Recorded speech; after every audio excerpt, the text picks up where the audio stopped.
And there's a certain level of fear that that the system needs to keep inside of people to keep them participating in a certain type of way. So when people get too nervous, they gotta offload it in some way. So that's what the entertainment experience is about in a lot of instances. The consumerism experience is about. To admit that there are people who do want to kill Americans. Yeah, some of them call the police. Remember the artist once known as Mos Def? The man who vanished from American soil, living under a new name in a country that would later kick him out for 5 whole years. One thing I will say about it is that the government of South Africa, in their constitution, has it clearly written that no one, that means no one, is excluded, is prohibited from leaving the country. Hollywood didn't just blacklist him. They watched as immigration officers across 2 continents turned him into a man with no home, no flag, and no peace. But the bottom line is that I was no threat. And I feel that I was made or they tried to make me a public example to discourage people from entering South Africa. By 2016, Yasiin Bey was standing inside a South African jail cell, arrested for trying to leave the country using a passport most people didn't even know existed. He wasn't just facing deportation. He was being cut off from the only place left that still let him perform. Here's how it went down. At Cape Town International Airport that January, a border officer stared at Bey's passport, confused. Yasiin and his family had been living quietly in South Africa for about 3 years, but that morning he just wanted out. The document he handed over wasn't American. It wasn't South African. It was something called a world passport, issued by a group known as the World Service Authority. The officer had never seen anything like it. He called his supervisor. The supervisor called security. Within 20 minutes, Yasiin Bey was surrounded and arrested. The Brooklyn-born rapper, once known as Mos Def, now known as Yasiin Bey, was arrested for a fake passport in Africa on Thursday, January 14th. The charges? Heavy ones. Fraudulent travel documents, deception of immigration officials, and overstaying his visa by who knows how long. The same man who'd escaped America to find freedom from corporate control was now being handcuffed in a country that once promised him peace. The irony hit hard, especially for Bey himself. Within hours, South Africa's Department of Home Affairs dropped a statement. The so-called world passport wasn't a valid form of identification. Turns out, Bey had entered on a visitor's permit that had long since expired, and his family had overstayed too, maybe by months, maybe by years. Authorities were now considering whether to hit him with full-on immigration fraud charges. As the news broke, chaos followed. Reporters flooded the airport, fans online went into meltdown, and suddenly the Mos Def arrest was trending worldwide. But the bottom line is that I was no threat. And I feel that I was made or they tried to make me a public example to discourage people from entering South Africa. From behind custody walls, Bey recorded an audio message, and you could hear the exhaustion in every word. He said he hadn't lied about anything. To him, that world passport wasn't fake. It was a symbol of his belief in global citizenship, a way to reject the borders that divide people by nationality and politics. He explained that he'd used the same passport before in other countries without issue, but now South African authorities were treating him like a criminal. They were threatening to deport his entire family and keeping him under state supervision. For what? He couldn't understand it. Then came the bombshell. In that same audio message, Bey announced he was retiring from music and film. Immediately, he said one final album would drop later that year and that would be it. No more movies, no more shows, no more Hollywood. He said he was done with the entertainment system that boxed him in, done with the borders that told him where he could or couldn't exist. That arrest was just the last straw. Proof that no matter where he went, freedom always came with a lock and a key. But this whole ordeal didn't just begin at that airport. The trouble actually started 2 years earlier, back in 2014. Yasiin was trying to return to the United States for a tour, his first big homecoming since moving abroad. He'd been traveling through Central America and Europe, searching for places that didn't feel so suffocating, hoping to reconnect with fans who'd been with him since his Black Star days. But the second he tried to re-enter America, it all fell apart. Immigration officials pulled him aside. They told him there were issues with his documents, legal concerns, and procedures that needed clearing up. But nobody would say what exactly was wrong, just vague hints and bureaucratic silence. His entire U.S. tour was canceled. Promoters had to refund tickets, venues went dark, and fans were left wondering what went wrong. Yasiin Bey, the voice of conscious rap, the poet of the people, was suddenly locked out of his own country, and no one could give him a straight answer why. There's a certain level of fear that that the system needs to keep inside of people to keep them participating in a certain type of way. The denial didn't feel random, it felt personal. Yasiin Bey knew exactly what was happening. By then, his activism had been growing louder every year, and not everyone liked it. That 2013 Guantanamo Bay force-feeding video he took part in had embarrassed officials worldwide. His outspoken takes on U.S. foreign policy, police brutality, and systemic racism didn't exactly earn him fans in high places either. So when immigration suddenly found issues with his entry papers, the timing felt way too perfect to be a coincidence. They couldn't silence him legally, so they used red tape to box him in. That's when Yasiin turned his eyes toward South Africa, a place that had once given refuge to political exiles during apartheid. It had a reputation for standing with the oppressed, a land that had embraced revolutionaries and visionaries before him. After apartheid, South Africa had that image of being open, artistic, and free, a country where an artist could breathe without the weight of constant surveillance. So, in late 2013, he made the move, packed up his family, enrolled his kids in Cape Town schools, and started building a new life, one far away from Hollywood noise. Got quite a bit of work done there. But the bottom line is that I was no threat. For a while, it worked beautifully. He performed at small venues, released new music without label control, and lived life as Yasiin Bey, not the global celebrity Mos Def. Finally, he could just be himself. But freedom always comes with fine print. The visitor's permit that allowed him to stay in South Africa wasn't permanent. Extensions required paperwork and good reasons. Officials started asking questions. Why was he really here? What was he avoiding? How long was he planning to stay? Yasiin didn't have neat answers. His truth didn't fit inside bureaucratic boxes. And when those extensions got denied, he faced a brutal choice. Go back to the system he'd escaped or find another way out. That's when he turned to something radical. The World Passport. The World Service Authority had been issuing those passports since 1954, built on a bold belief that borders were illusions dividing humanity. To them, a world passport meant you belonged to the planet, not a government. Some smaller countries accepted it, most didn't. South Africa definitely didn't. But Yasiin believed in it, heart and soul. He saw it as a rebellion against every fence, flag, and law that had kept people apart. He'd already used it before in certain places. Sometimes officials stamped it without question. Sometimes they just looked the other way. To him, that document was a symbol of freedom, proof that no government could define who he was or where he belonged. So when his South African permit expired and renewal got denied, he made the boldest move of his life. He decided he wouldn't leave as an American citizen. He'd leave as a global citizen, free from every border and flag. But that dream fell apart the second he handed that passport to the officer at Cape Town International in January 2016. To the border agents, it wasn't philosophy, it was fraud. They saw an American celebrity trying to dodge immigration law with a fake document.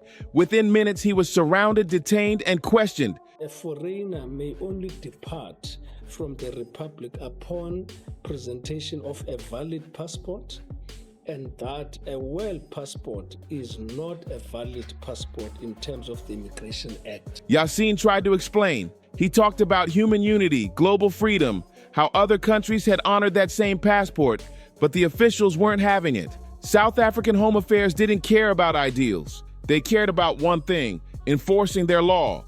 The arrest made instant headlines. CNN, BBC, and every major outlet ran the story. Hip-hop forums and blogs blew up overnight. Fans defended him, saying he was standing up against unjust systems. Others accused him of arrogance, calling it celebrity privilege, claiming he thought he was above the law. But the truth was deeper. This wasn't just about paperwork or pride. It was about a man who'd spent years escaping control, only to realize control was everywhere. When the dust settled, South African officials gave him and his family 14 days to leave the country. But that wasn't mercy. It was exile. They slapped him with an undesirable person label, banning him from returning to South Africa for 5 long years. Smith, who has been in the country for over a year, has now been branded an undesirable person and is unlikely to ever be allowed back in the country. Yasiin Bey had wanted to live free, but instead, he became a living example of what happens when you try to exist outside the lines the world draws for you. That 5-year ban wasn't some boring bureaucratic formality, it was revenge. South African officials weren't punishing paperwork, they were punishing defiance. Yasiin Bey had challenged their system, questioned their borders, and refused to bow down when they expected obedience. The same country that once stood as a symbol of freedom had now branded him unwelcome forever. By mid-2016, Yasiin Bey was living out every activist's nightmare. He had officially become stateless. South Africa banned him. The United States had already denied his re-entry 2 years earlier for reasons nobody would ever explain. Suddenly, no nation wanted his passport, no embassy wanted his name, and no stage would confirm his shows. Europe started shutting its doors one by one. Promoters in London kept waiting for travel clearance that never came. Berlin venues canceled after weeks of silence. Amsterdam stopped selling tickets before the first beat even dropped. The man who once rejected the idea of borders was now trapped by the very thing he stood against, paper and politics. But here's the thing. The exile didn't begin at the airport, it ended there. The real push that sent Yasiin down this road started years earlier, back when he was still Mos Def, and Hollywood began whispering that he was too unpredictable to hire. The real breaking point came in 2013, the Guantanamo Bay force-feeding video. That was the moment everything flipped. He sat in a chair, allowed medical professionals to tie him down, and had a feeding tube pushed through his nose and into his throat, all while cameras rolled. My name is Yasiin Bey, and I'm here today to demonstrate the standard operating procedure for force-feeding detainees at Guantanamo Bay. It wasn't a movie, it was real. He wanted the world to see what detainees at Guantanamo were enduring, something reports and news articles had failed to make people feel. For years, human rights organizations had described it, how detainees were force-fed twice a day during hunger strikes, how the UN had called it torture, and doctors called it cruelty. But most people didn't care, until they saw it, until they watched Yasiin Bey's face twist in pain, his body convulsing, his voice choking as the tube went deeper. That's when the world finally understood, and the powerful panicked. The backlash was brutal. Critics accused him of exploiting suffering for attention. Others said he was turning real torture into performance art. U.S. officials called it anti-American propaganda. Even some of his so-called liberal supporters distanced themselves, pretending not to know him. Hollywood didn't need to issue a statement. The silence was enough. Calls stopped. Contracts disappeared. Film roles that were once his for the taking, gone overnight. He wasn't officially blacklisted, he was just erased. But his fall from grace didn't start there. The seeds were planted long before, back in 2006, during the MTV Video Music Awards. While celebrities strutted across the red carpet in designer suits, Yasiin Bey was outside with a megaphone, performing his Hurricane Katrina protest song, Katrina Clap. He didn't have permission. He didn't care. He was speaking truth while others posed for cameras. The police arrested him mid-performance, dragging him away in front of flashing lights and confused fans. Industry insiders called it a stunt, said he was unhinged, a man chasing controversy for clout. From that night on, the Whisper campaign began. He's difficult to work with. He's unpredictable. He's bad for business. And those whispers followed him everywhere. So by the time the Guantanamo video dropped years later, Hollywood had already made up its mind. They didn't want a revolutionary. They wanted a brand. And Yasiin Bey refused to be one. The truth ran deeper than controversy. It was about control. Back in 1999, when his debut album, Black on Both Sides, blew up, the industry saw him as the future of conscious rap. All over the world, hearts pound with the rhythm. Fear not of men because men must die. Critics hailed him. Fans adored him. He was the poet of the people, raw, real, and razor sharp. But behind closed doors, something strange started happening. Managers stopped calling him Yasiin. Labels only said Mos Def. Meetings weren't about his art anymore. They were about his image, his name, his product. He realized then that Mos Def wasn't just a stage name. It had become property, a creation the industry wanted to own while the man behind it slowly disappeared. That's when Yasiin Bey started pulling away, and that's when the world started pushing back. Label execs didn't want Yasiin Bey, they wanted Mos Def. They wanted the charming face for red carpets, the cool voice for commercials, the performer who smiled on cue and played along. But Yasiin had no interest in being a puppet. He didn't care about showing up at fake parties or promoting products he didn't even believe in. He wanted to make art that mattered, not commercials that sold sneakers. His partnership with Talib Kweli as Black Star only made that tension worse. The duo got praised as the real ones, the voices of authenticity in a fake industry. They were labeled as the rappers who'd never sell out, the ones who stood for integrity in a game built on compromise. Sounds flattering, right? But that label turned into a trap. We get it every time. You got me on? Every lyric he wrote got picked apart for being too political or not political enough. Every collaboration sparked debates about whether it was still pure. The same fans who celebrated his freedom were now policing it. The pressure to be perfectly conscious, perfectly woke, perfectly unbreakable, it was suffocating. By the mid-2000s, Yasiin was living two lives. Mos Def was the celebrity, the smiling public face doing interviews and performing at festivals. But Yasiin, he was the man behind the mask, slowly fading in the shadow of his own creation. Friends noticed it. Family noticed it. The more famous Mos Def became, the more the real man felt like he was disappearing inside his own brand. Finally, in 2011, he drew a line. He went public and said he was done being Mos Def. From now on, the world would know him as Yasiin Bey. But the industry wasn't about to let go that easily. Contracts still read Mos Def. Posters still read Mos Def. Streaming pages, film credits, even promo flyers, all stamped with a name he no longer claimed. Hollywood had turned that name into property. He could change what people called him, but he couldn't change who owned the rights to his identity. That's when he realized he had to escape, not just the system, but the whole country feeding it. He needed distance, physical, emotional, spiritual distance from the Hollywood machine that had already eaten Mos Def and was now reaching for Yasiin Bey. He wasn't the only one who saw what was happening either. The industry had a pattern: control, manipulate, then destroy any artist who refused to obey. Dave Chappelle had walked away from millions and fled to South Africa in 2005 for the same reason. He even said it straight. The cure for LA is in South Africa. And that's what it is.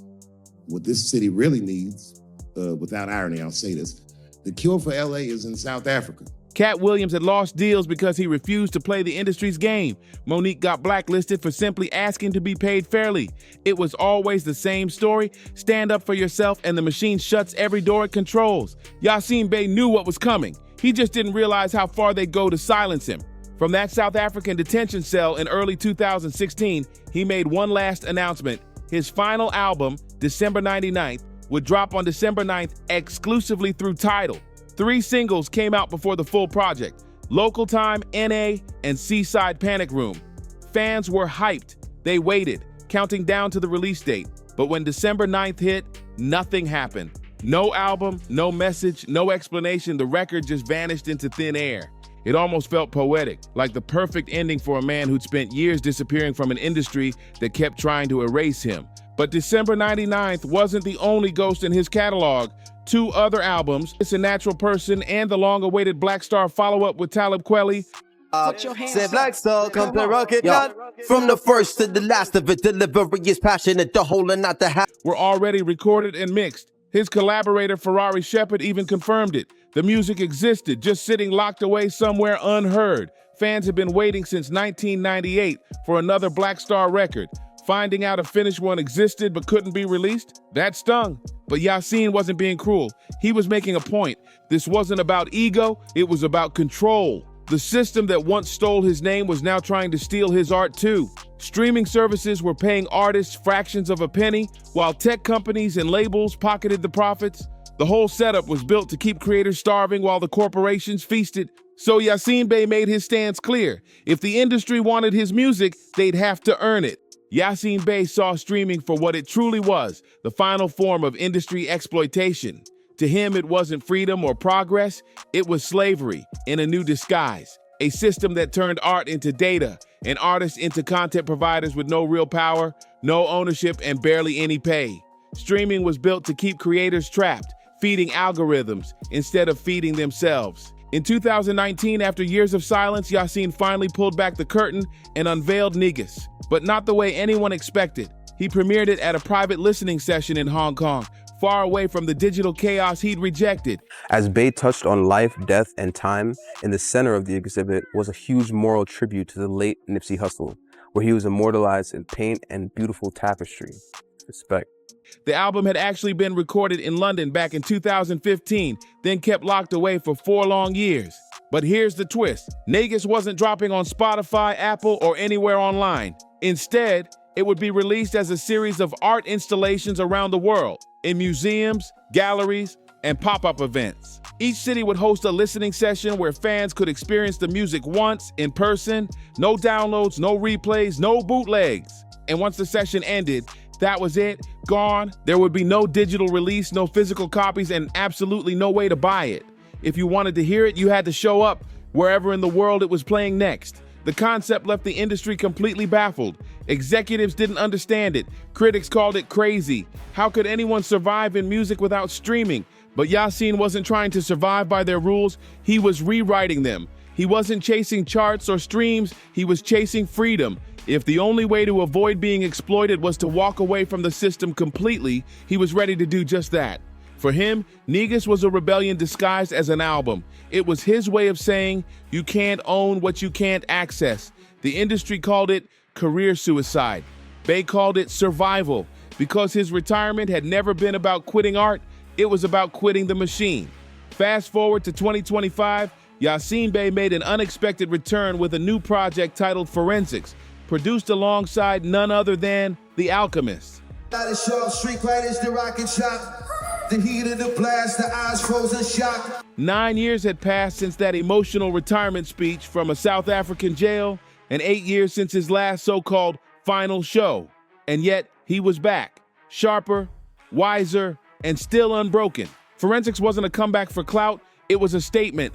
The album blended deep self-reflection with razor-edged political commentary. You could hear every scar, every exile, every quiet moment of rebellion in his voice. The message was clear. Yasiin Bey never stopped creating, he just stopped compromising. And even in his return, he didn't crawl back to the platforms that had once tried to box him in. There was no flashy rollout, no corporate promotion, no billboard campaign. Forensics existed on his terms, shared through channels he trusted, independent, controlled, and unfiltered. Looking back, all those scattered features during his retirement suddenly made sense. He hadn't disappeared. He'd just gone underground. Collaborations with Kanye West and Kid Cudi on Kids See Ghosts, worked with Black Thought, versus alongside Freddie Gibbs and Madlib. Yasiin had been active the whole time, just invisible to the industry's numbers game. Because while everyone else was counting streams, Yasiin Bey was counting truth. But behind all the art and defiance, there was pain too. His mother, Sharon Smith, passed away in 2023, 2 years before Forensics dropped. Her death marked the end of one chapter and the rebirth of another. Through that loss, Yasiin found the strength to speak again, not as Mos Def, not as a celebrity, but as a man who had finally reclaimed his voice. She wasn't just his mother, she was his backbone. Sharon Smith had guided key parts of Yasiin's career, helped him make tough calls, and taught him the one lesson that defined his entire journey: never sell yourself short no matter the price. Her passing forced Yasiin to face a question he'd been running from for years. Had all that fighting, all that exile, all those sacrifices really been worth it? At 51 years old, banned from countries, shut out by an industry that once praised his genius, Yasiin Bey was sitting in the quiet shadow of grief. And for a moment, all those public battles felt tiny compared to what he'd lost. But as he looked back, clarity hit him. His mother had been right all along. Survival never meant surrender. Her lessons became his legacy. Younger artists watching his journey began to understand what real integrity looked like. They saw that it was possible to walk away from toxic contracts, to turn your back on exploitation, and still stand tall. You might lose money, lose comfort, lose the crowd, but you'd keep your soul intact, and that's something no label or lawyer could ever buy. The road Yasiin walked wasn't easy. It was steep, lonely, and unpredictable. The crowds got smaller, the checks got thinner, and the fame faded from mainstream memory. But he didn't flinch. Because the alternative, being treated like a product instead of a person, was worse than any exile. That's what made Yasiin Bey rare in today's entertainment world. He survived without selling out. He lost endorsements, visas, and Hollywood invitations, but he never lost himself. His music stayed real. His message stayed raw. His name stayed his own. The industry turned Mos Def into a brand. The governments turned him into an exile. But not one of them could touch the truth that fueled him, because the part that mattered most had never been for sale. So what do you think?